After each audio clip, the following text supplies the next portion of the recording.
It has indeed been a difficult time, and I deeply empathize with our fellow Ghanaians.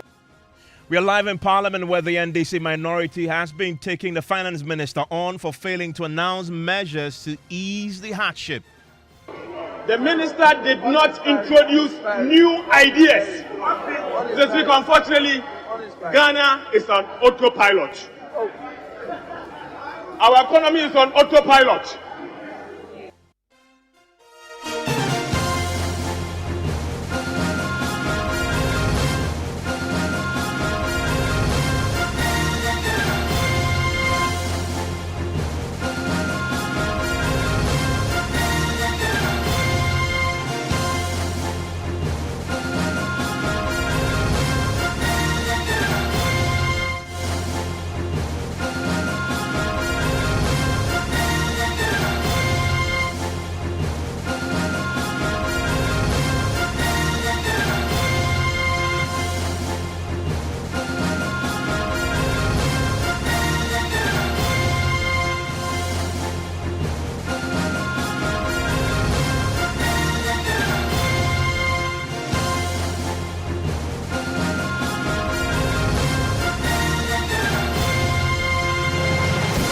And Top Story is always brought to you by Telecel, connecting energies, holy insecticide spray and coil. Enjoy a holy sleep. My name is Evans Mensah. And in the last few minutes, the finance minister has told Parliament government will live within its means despite the imminent general elections. In his mid-year budget review statement to the House, Mohammed Amin Adam conceded the hardship imposed on Ghanaians by the current economic crisis. He says he has empathy. I wish to also express my profound appreciation to you, Right Honourable Speaker and Honourable Members, for the immense support I have received since I assumed office as Minister for Finance. I will continue to rely on the full cooperation of the House as we work together to serve our country. Growing up as a young boy in Ababu, Tamale, it never crossed my mind that I will one day stand before you to address this guest house. The young people out there should therefore know that, especially those sitting in the public gallery, that it is possible with hard work. It is possible with hard work, dedication, and by the grace of God, all of you have limitless opportunities to serve our country. Mr. Speaker, the last 2 years have been extremely challenging globally, and Ghana has not been an exception. The difficult economic environment has truly affected businesses and families, particularly the vulnerable in our society. These challenges have severely affected households, increased cost of living, and limited the creation of job opportunities. Our young people continue to seek employment opportunities beyond what the state can provide. Mr. Speaker, it has indeed been a difficult time, and I deeply empathize with our fellow Ghanaians. He assured, however, that the economy is making a strong recovery. Mr. Speaker, over the last 2 years, government has embarked on a number of decisive measures to get us back on the path of fiscal consolidation, economic stability, and growth. And I'm happy to note that these policies we have implemented are yielding the expected results. Growth continues to exceed our expectations. The 4.7% growth rate reported by the Ghana Statistical Service for the first quarter 2024 exceeds the 3.1% recorded in the same period in 2023. Inflation is declining. End June inflation rate of 22.8%, a reduction of 31 percentage points from the December 2022, which confirms the target of 15% by end 2024 is possible. Exchange rate has largely stabilized compared to December 2022, despite the recent pressures. The 18.6% depreciation rate to the US dollar as of June 2024 represents an improvement over the 22% recorded for the same period last year. And gross international reserves reached 3.1 months of import cover as at end June 2024, against 2.5 months of import cover in the same period last year. Mr. Speaker, it is evident that we are on the right trajectory. The economy is rebounding stronger than anticipated. The choices we've made and the policies we are implementing are yielding results. We've reversed the negative trends. All the indicators are looking better. I want to assure you that we will stay on this path and continue to make the right choices. Our economy is recovering, and the recovery is fast and strong. Well, shortly after the finance minister was done with presenting the mid-year budget review, the majority leader stirred controversy by accusing the NDC minority side of not being ready to debate the substance of the budget. Listen to Afenyo Marking. Mr. Speaker, the minister has told us that the country must be rest assured the economy is in competent hands. The economy is in the hands of those who understand how to bring back an economy. Mr. Speaker, they have nothing to say, and I'm cautioning the minority leader who is likely to get up after me that don't introduce unnecessary debate. Limit yourself to the facts, because the rules, Mr. Speaker, per the rules, he is not supposed to debate. He should know that. In any event, if they are ready for us to comment, Mr. Speaker, we are ready today. Yeah. We want to comment on the minister's statement, but looking at them, they are not ready. Mr. Speaker, looking at them, they are not ready. You guys are not ready. I can see from your faces. You are not ready. Mr. Speaker, they are not ready for the statement, the comment on the statement. Mr. Speaker, they are not ready. They are not ready. So, Mr. Speaker, we know that now they are studying Eastern economy. Yes. They've been to Russia to study how the Russians do their things. We are also here. We are looking at local issues. I see the honorable member for Olote Kole. And that started this whole controversy on the floor shortly after the finance minister presented a mid-year budget review. The minority leader then stood up to respond, and he says this budget is an indication that the government is on autopilot. He says he was expecting, and Ghanaians were expecting, that the finance minister will announce measures to ease the hardship he himself acknowledged as part of his presentation today. At the very least, Ghanaians expected that this media review would have removed or abolished a number of taxes. A number of taxes that has made Ghana a high tax regime to the extent that businesses are moving out of our country and the ordinary Ghanaian is actually leaving the shores of this country. For example, COVID levy, e-levy, yes, boiler tax, tax on domestic electricity, emission levy. Mr. Speaker, this is a missed opportunity. This is a missed opportunity. Mr. Speaker, instead, the minister did not announce one single new policy. The minister did not introduce new ideas. Mr. Speaker, unfortunately, Ghana is on autopilot. Our economy is on autopilot.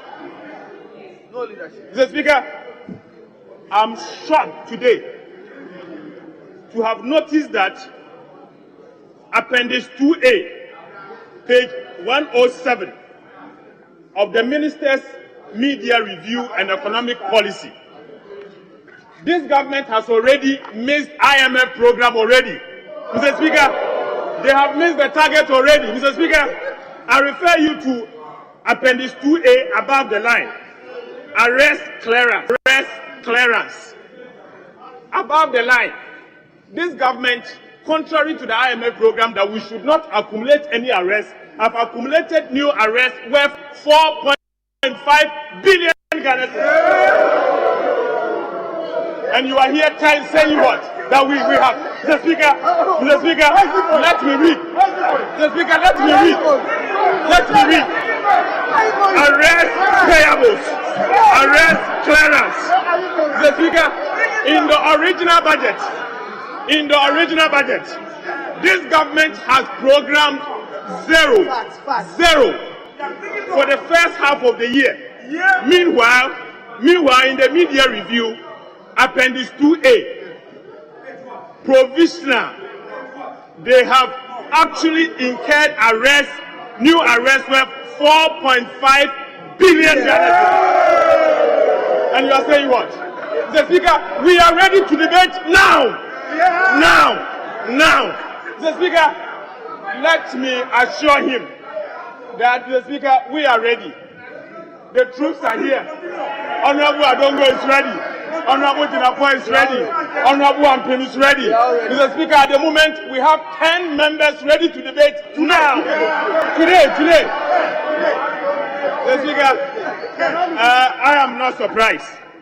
But all what I want to tell them is that they are bereft of new ideas. And that I'm happy that they sang Abemerie, you are on your way to opposition. So, Speaker, I second the motion.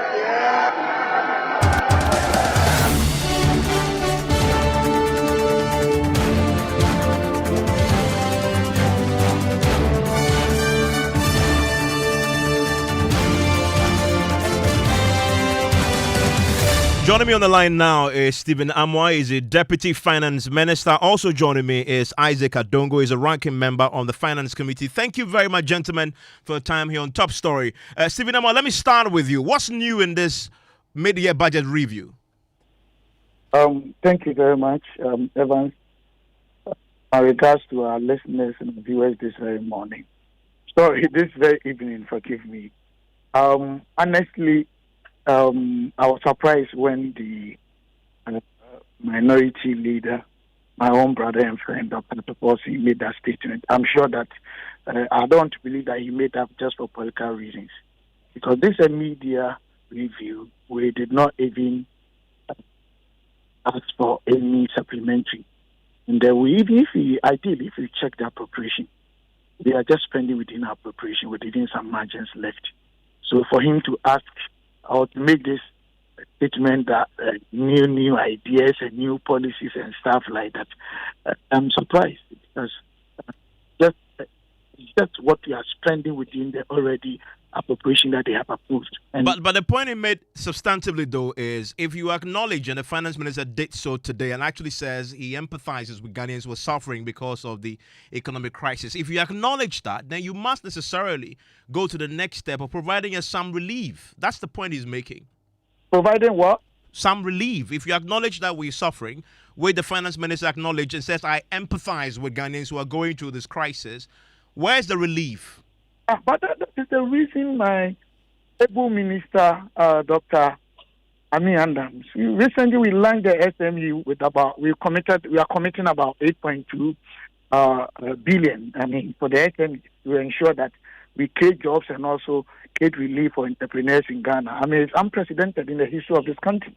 The one that we just launched, we launched the SME growth opportunity to provide financial and technical support to the SMEs. You know this, we've done a lot. We've disbursed about 5.4 billion Ghana cedis to support LEAP, school feeding program, capitation grant, NHI expense January 2024 to reduce the burden on the vulnerable in our country. Is this not relief? What relief? And even the fact that we did not ask for, we did not even introduce or increase any new tax. We are spending within our appropriation. So what kind of relief today is really even when he is aware of the fact that we have indicative targets to be met. And, of course, that calls for extra discipline in consolidating your fiscal space, which we've done so much well. If you compare us to 3 countries such as Chad and then you're talking about, I think, Zambia or so.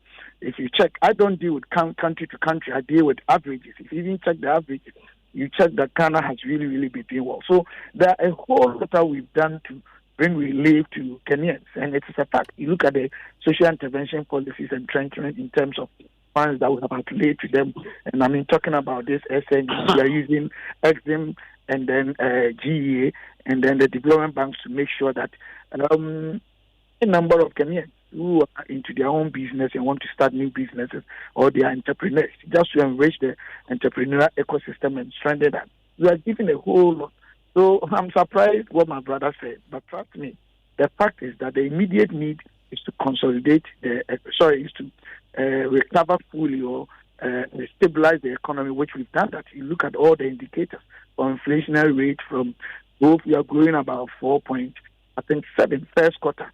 I mean, beyond the final revise of 3.1. You see inflation from almost 54.1 to about 22.8 end of June that we are talking about. And I see those indicators repeated in the media budget review statement that was read by the finance minister. Stay with me. I want to bring in Isaac Adongo. Mr. Adongo, they come to Parliament today to say government is going to live within its means. In fact, the finance minister announced they are actually proposing to reduce appropriation. What more can they do? Isn't that enough? Come on, I didn't hear you, please. This is to Isaac Adongo, by the way. He's with me. Hello, Mr. Adongo. Can you hear me? Yes, can hear you. Great. I mean, they are proposing to reduce appropriation. I mean, they are going to live within their means. Isn't that enough? Well, reducing appropriation is a technical term. We have an appropriation, which is an act. It's a law. So if you think that the amount of money that you are going to spend, you want to reduce it, you must come by law and get an amendment to the appropriation. As long as the laws provide, it means that it is the old appropriation you are working with, and so there's no sign that you are going to reduce anything. That is English. If you really mean to reduce the appropriation, you come for a new appropriation. It is an act. It's a law that has been passed.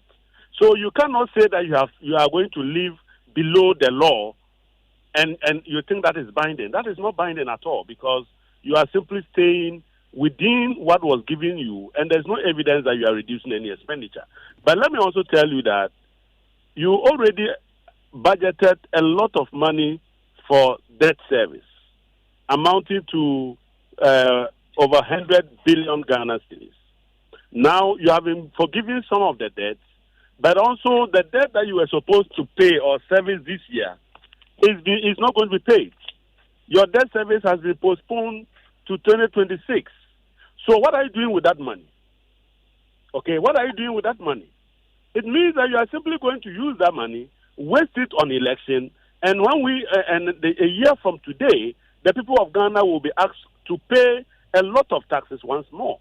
And so the debt service that we are not paying, we are not seeing it reflect in any serious policy measure. But Mr. Adongo, I heard him today. My minority said. I heard him today list a whole this, raft of roads that they will complete with the monies that they have. Oh, but those roads were already programmed. They are not new roads. They were already programmed in the budget. Okay? It is not as if suddenly you are going to do something extraordinary. It's already in the budget. So what are you doing new? Nothing. And in times like this, people want hope. They want to see some seminal measures that give hope, measures that are game changers. As we sat there, I was wondering whether we were going to see any change in our circumstances. In the end, the cedi is still selling at the dollar is already selling almost around 16 cedis to the dollar. We haven't seen anything that is bringing that down. We are already buying diesel and petrol across 15. Okay, you are not giving me any measures that will tell the ordinary Ghanaian that you are going to do something so significant and seminal that we should expect improvement in our life, except the English that you always speak. And any time you come to speak those English, we know the outcome. The outcome is misery, the outcome is hardship, and the outcome almost invariably is that you become debt distressed and you cannot pay your debt. Let me point you to one. When I listen to that, let me point you to one item. There's one item that he mentions, though, that addresses part of the issues that you raised.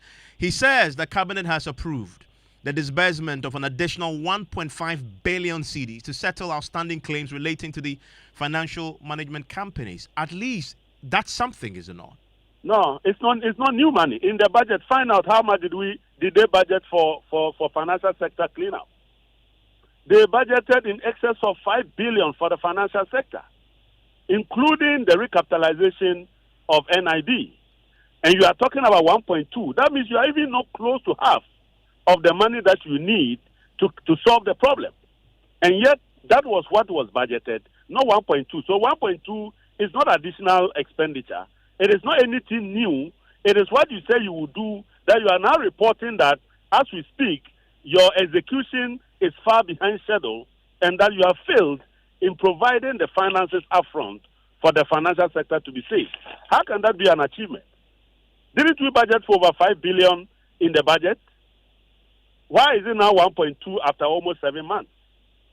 Why are the financial institutions doing, those that needed the money to survive, how are they operating?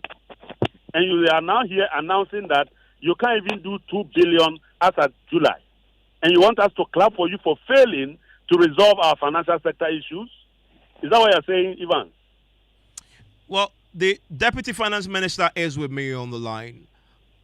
Sibinama, how do you respond to that question he's raising about this 1.5 billion? In the first Ghana place, I think Honorable Mr. Adongo, my own brother, in my opinion, once again, is just trying to drum home some political capital. I am surprised if he really understands how economy of our nature or status is managed. He wouldn't even go what he was talking about. We came from a situation where, or a point where our economy was really, really having a negative trend. That our inflation rate was moving beyond 50%. Reserve went so low down. Our interest rate moved up. Our T-bills, everything went so bad. And it was global. I mean, most countries will know this. And then we had this whole indicative target arrangement with the IMF, that the first thing to do as a matter of priority to move this country forward is to stabilize the economy. And that was the first task. Unless he doesn't, which I know he knows, I mean, respectfully, maybe he's trying to be intellectually dishonest, that our main, task, the priority of the president is to stabilize the economy, which, of course, he knows that all the indicators, Ghana now stands very top, because we are doing so much work. And then even in that same situation, we've done our best to also make sure that poverty is dealt with. And we are actually committing, 8.2 billion to support the SMEs. They form about 90% of our market. Look at what we are doing. It's unprecedented. I mean, you even talk about the fact that, yes, we are giving, but you should also tell Ghanaians that when you talk about budget, that's why we have budget, we have actuals, and we have variance. So sometimes you even outperform your budget or underperform or perform your budget, or where you equalize or actuals will be equal to your budgeted, because you need to deal with uncertainty, prevailing issues. Nobody knew that, the world was going to go where it went. Well, Mr. Ahmad, you've made the point that your primary objective is to stabilize the economy. The economic indicators are all pointing to positive direction that we are doing well, and all the social intervention policies, they are doing so much. Look, yeah, you talk about doing so well, but just a second. You made the point about your objective is to stabilize the economy. I'm asking you, doing so much have you stabilized the economy? That he's saying what he's saying. Stephen, hello, Stephen. Yes, my brother. Have you stabilized the economy as we speak tonight? Oh, of course. Let me tell you. If you have, where's the evidence in people's lives? No, but Evans, this thing that you're asking, if you look, our economy generally, our market, has less than one systematic risk index. If you want me to explain it technically to you, what it means is that our market is basically SMEs. And the relationship between that and the macroeconomic performance is very slow. It means that when the economy performs 10% up, the market will perform far below 1. And it will take a long time to impact people. So we are getting there. This is a fact. Unless maybe you don't want us to do the right economic diagnosis. This is a fact. So I agree to you that yes, there's still hardship. And that's what my minister demonstrated, the empathy that he did. I am telling you that the signals, the indicators that were actually scaring Ghanaians, threatening us, now are showing that there is hope. And we are on that trajectory. And it is a fact. And that is why we are also boosting, or we are doing a lot to bolster the SMEs. and make sure that the ordinary Ghanaian who wants to do business, expand his business, employ other people, expand his supplies and other things to make sure that they also live good lives. We've given a lot to them. So, of course, people are still suffering just like any other country. But now, we've been able to manage this economy to the extent that there's hope. Unless we don't want to be honest. Clarify this for me. Clarify this for me. You say in the statement. No, I can't hear you too much. I beg you. Can you hear me now? Is it better? Hello, Stephen Amma. Can you hear me? Yes, I can hear. I think it's becoming a little clear. Great. Yes. Clarify this for me. You say in your statement today that you're proposing to reduce appropriation to 237.3 billion cedis. Explain that for me. How are you proposing to achieve this? No, I think you know the appropriation is what has been actually approved by Parliament that we can actually spend. But if you're talking about you reducing your appropriation, what it means is that you are making sure that you cut down expenditures in certain areas within the appropriation. Okay, if we have even asked to spend more, asked for supplementary, that means we're going to spend even more, and probably beyond appropriation, and would have asked Parliament to vote on that, whether to approve the new expenditures or the expansion that we wanted to do or the supplementary, which we did not. So what it means is that whatever they approved in the 2024 budget, that we have every right and discretion to spend. We are going to realign some of our spending techniques or the strategies that we are using to spend within, so that we didn't even move beyond that, so that our private balance will stay on course. And you're reducing, you're proposing. Just a clarity. But let's expenditure and then let's get to some specifics, because your proposal is to reduce the appropriation to 237. You're just explaining that means you're cutting expenditure. Which specific areas are you cutting to achieve this? Oh, hello. Yes, I can hear you. Can you hear me? Loud and clear. Yes. Hello. Yes, Stephen Amma, can you hear me? Yeah. Hello. I can hear you. I can hear you now. Ask me the question. Which specific areas are you cutting to achieve this reduction in appropriation to 237.3 billion? Okay. Unfortunately, struggling to hear me, but let's see if we can hear. I can bring in Isaac Adong. Mr. Adongo, on the point of stability, he says the economy has stabilized, and that if you look at the indicators, and the minister referenced that inflation is trending downwards, you have the growth even is going up. They've revised it now upwards. Isn't that positive, and that it's just a matter of time before we all begin feeling it in our pockets? Evans, is it the first time you are seeing these people come to media and use first quarter results and end up showing that after the media, they ended up in a reverse gear? Last year, when they came with media review, you recall that they told us the economy was growing at almost 4.2%. Where did we end at the end of the year? You rush to 4.2, and then you put your economy in reverse gear and end at 2.3. Is that what you're saying? So these people, when they are coming to do media, don't trust those numbers, because those numbers, they don't mean anything, okay? At the end of the year, you will see the true size of the flock. But I've heard him mention that they are spending on, what do they call it, social programs. Look, those are all in the budget for 2024. They are not new activities. It is not new money anybody is spending. So I'm saying that having spent all of that, how is that reflecting in our pocket? And you remember when you asked him to tell you how is that reflecting in the people's life, he was struggling. Because the people are struggling. It appears that they live in a different Ghana from the rest of us. It is difficult to live in Ghana. Ghana is one of the countries with very high cost of living.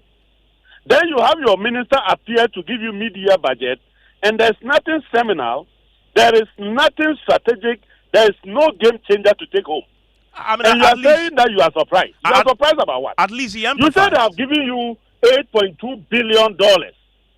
That $8.2 billion, you are not telling us how you are using that money. What are you going to use that $8.2 billion for? So at the end of the day, convert $8.2 billion by today's exchange rate. You are looking at additional expenditure almost 60 billion Ghana cedis. Okay? So if we were to save off 60 billion resulting from just the debt restructuring, why will we still be struggling to pay taxes for a country that has just gotten a windfall of over 60 billion Ghana cedis? So you expected that they will begin to loosen things up, abolish some of the taxes, so that Ghanaians can immediately see the fruit from those activities. But we are not. As we are sitting here, if you leave here, Evans, and you go and sit at where they are playing draft, and you ask them, what did the minister say in Parliament? You will be surprised if anybody can remember one thing. Because there was nothing for anybody to take home. I mean, we are basically going to suffer for the next, up to the end of the year, with the prayer that His Excellency John Dramani Mahama will come and save us. No wonder you see their flag bearer now talking about, come and tell us how you help the poor. Come and tell us how you solve the problem of the youth. You say that you give them mobile phones and they'll pay 1 cedi, 2 cedi. You think we are still in the era of one village, one dam, one day, and then we'll fall for it. You know that can never happen. Do you know how much an iPhone costs? If somebody is going to buy an iPhone 20,000 and be paying 1 cedi, 2 cedi, you, Baomia, you would have actually gone to your fathers by the time the person flees paying. And you think that will fall for this. This is the kind of budget and budget media review they have delivered. They have nothing to show the people of Ghana, and they are only here just because it is a requirement that they must meet. And it's the reason they came. I mean, they have nothing to tell us. I mean, and you don't give the finance minister any credit for at least acknowledging the crisis and the hardship is imposed, and at the end, empathizing with us all. Let me tell you, Evans Mensah. Yes, sir. They keep talking about Russia-Ukraine war. Didn't our president go to Russia, Ukraine?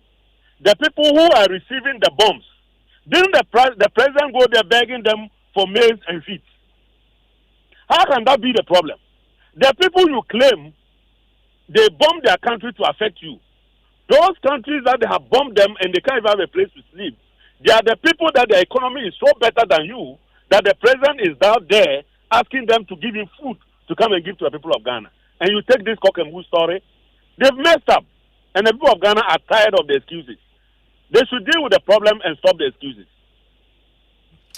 Thank you very much, Isaac Adongo. He's a ranking member on the Finance Committee. Earlier, you heard Stephen Amma. He's the Deputy Finance Minister. I want to hear from you tonight on this matter. Later on here on Newsnight, which starts right now, we'll hear from the various associations. They've been monitoring this very closely to find out what's really in it for them. I'm talking about GUTA. I'm talking about the AGI. All of them have been keenly following what the Finance Minister has been saying today. We'll get your thoughts on this, but above all else, I want to hear from you. 055-1111-997. Also here on Newsnight, MPP chairman for Binduri attacked, vehicle burnt beyond recognition by unknown assailants, a situation which has heightened tension in the area. Told me 1 month he was going a gallon. He moved straight with the gun to the car while it was raining. He was knocking the windscreen. What is